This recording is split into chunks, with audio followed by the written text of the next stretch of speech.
Yes, friend, ako pa rin ang iyong kapiling, your Morena girl. This is this is DJ Maria Morena. At syempre kasama ang nakakasilaw.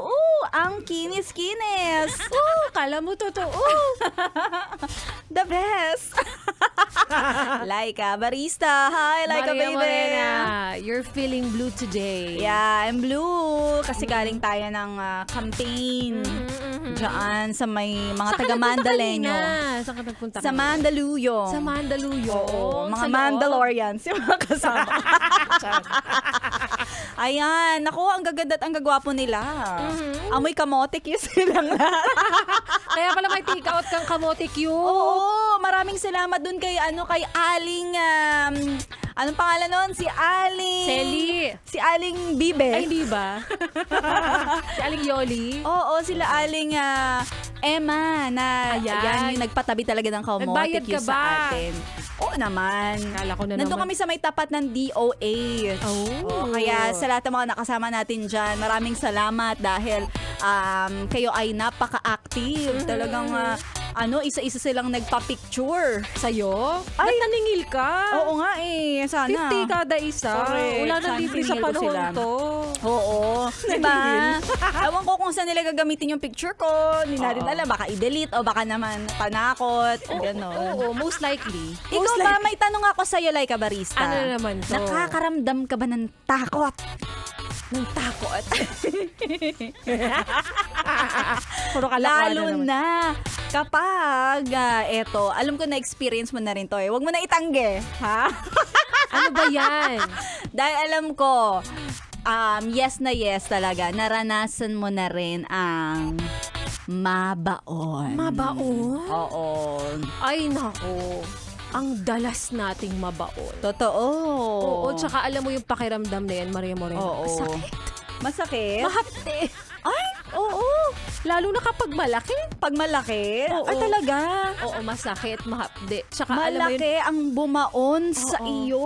tsaka nakakapanghina. Ay, pero alam mo, nagugulat ako sa mga revelation mo, Laika Barista. Ikaw ba, kapag Hindi ba kita nakilalang ganyan. Talaga ba? Ngayon alam mo na. Ang Maria Morena ba, pag nakakaranas na mabaon, ano ang pakiramdam? Anong reaksyon? Parang, totoo yun. Feeling mo talaga na malalak ka talaga. Ay, Pag nabaon ka. nalalak ka talaga. Oo, kasi lalo na kapag nasusobrahan na yung laki, Oh. kapag hindi mo nakakayanin, feeling mo gusto mo na lang talaga, ay sige, ilalak ko na yung sarili ko. Oo, correct. Oo. Kumbaga parang control.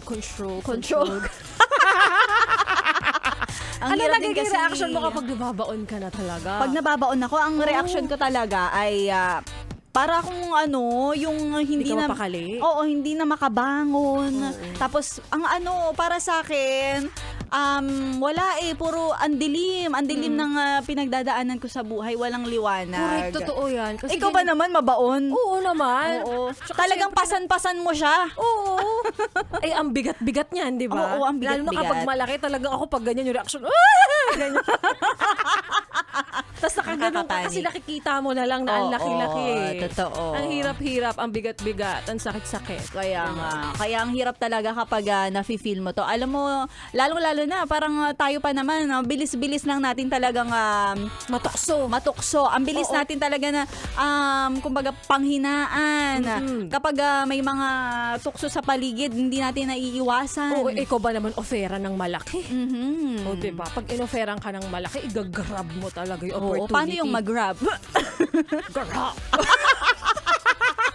Kasi nga malaki. Oo. So, dalawang kamay. Totoo. Minsan nga kailangan mo pa ng kasama. Isama mo ako dyan. Gagrab natin yung Sama mo yung bibig mo. paano ka mag-grab ng malaki? mag-grab ng malaki. Oo. May sound Yakap effect na pa. yun. Oo, ganun talaga. At syempre sa lahat ng mga yes friend natin, ang pinag-uusapan natin ay mabaon sa utang. O, diba? Uy, balita ko nga si Bruno Mars. Ay, oo nga. Nababaon Si ngayon sa paring Bruno utang. Mars. Kawawa naman si paring Bruno Mars. Kaya niya yan, mayaman naman Oo, siya. mayaman naman siya. Bilang tayo naman feeling naman talaga natin kung siya milyon ang utang niya, tayo talaga, ay naku, kayang-kaya niya yan. Ay, oo naman. Kinikita niya yan sabi nga nila Oo. Isang concert niya lang daw yan, kayang-kaya niya. Diyos ko, walang-wala yung mga utang natin, Maria Morena, kapag nalaman niya ng iba. Oo. Diba? Kasi tayo yung mga tipong alibing sa gigilid talaga. Totoo. Na parang nasa laylayan ng lipunan Totoo. na. Ang hirap kapag Totoo. nababaon. Totoo. Parang yung utang niya ay utang na ng lahat ng mga Pilipino sa buong Maynila. Oo, siyang tunay.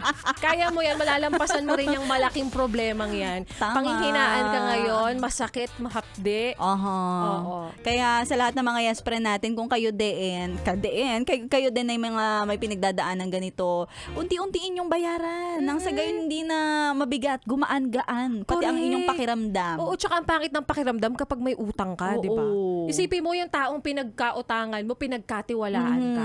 Hindi ibig sabihin na kapag nangutang ka, yung pera lang yung utang mo kasi Oo. pati yung tiwala ng taong pinagkautangan mo. Totoo yan. Pag utang, bait, singil, galit. Correct. Tapos pag nasa lubong mo, liliko. Di ba? Ay, naku. Kaya kung ako sa inyo, tigilan nyo na yung mga ganyang ugali. At syempre, lagi kayong tumutok sa 11.1 Uy, akala mo walang mga utang, mga hipokrita. Oo, sinesegue. Mga yes, friends, susunod na si Laika Barista. Tuloy-tuloy lang ang pakitutok. Dito lang sa 101.1 Yes FM. Okay.